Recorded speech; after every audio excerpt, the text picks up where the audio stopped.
Hey there everyone, Maria here. I want to talk to you today about failing to plan is planning to fail. Now this is something that someone said to me very early on in my coaching career, and I still think of it today, and it kind of does what it says on the tin. If you don't have a plan in place, then you're actually setting yourself up to fail. So what do we mean by that? Failing to plan is planning to fail. What kind of plan do you put in place? Well, the first one that comes to my mind is building up your toolbox of skills and techniques that you can pull out and use whenever you have a presentation or a high-stakes phone call or a meeting, or even if you're pitching an idea, a new film or a new script. So get a plan in place of skills and techniques that you can put into play every time you have a high-stakes communication situation coming up. So that could be anything. It could be a phone call, a meeting, a presentation, a pitch. So that could be how you create your content, how you storyboard your story, how you figure out who your audience is, how you create your content. It could also be how you practice delivering that content. So it could be what physical skills resonate with you when it comes to delivering your story. Is it using your hands? Is it breathing? Is it eye contact? Is it your posture? Or are there vocal tools that you want to work on? Is it using the power of pause? Is it changing up your pace so it's not all at one monotone level?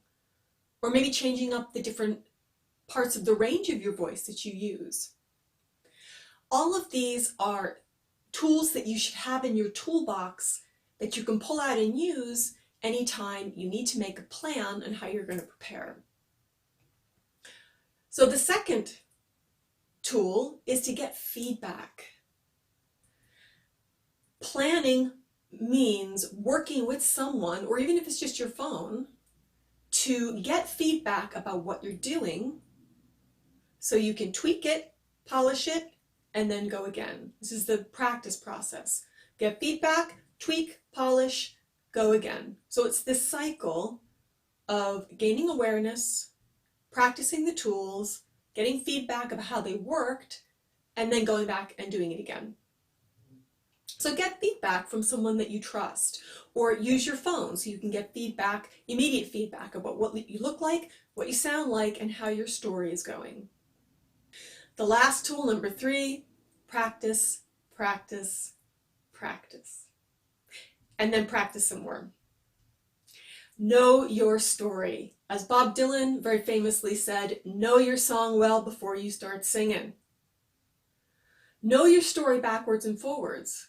After all, it's your story.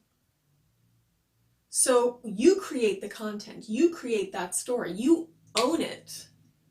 So practice it, practice it, practice it. Hone that story, hone your delivery. You can't get around practicing, and you wouldn't want to, because practicing is where it all starts to come together and take shape and start to have texture and color, and it starts to become yours. That's the magic sauce, is you. Okay, so those are 3 areas where you can use making a plan. Have a plan of action. Where do you begin? What's the first thing you do when you're going to create a new story or presentation? What's the next step you take? What's the next step? When you have a plan, you're much more likely to dive in and get the work done. If you don't have a plan and you're sort of winging it, I'm telling you, you're probably not going to sit down and do it.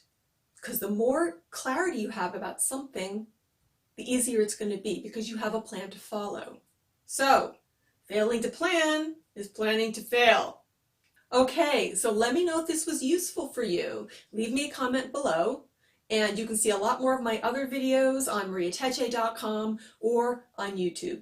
Just put my name in. I Google well. Okay, see you guys next time. Have a good day.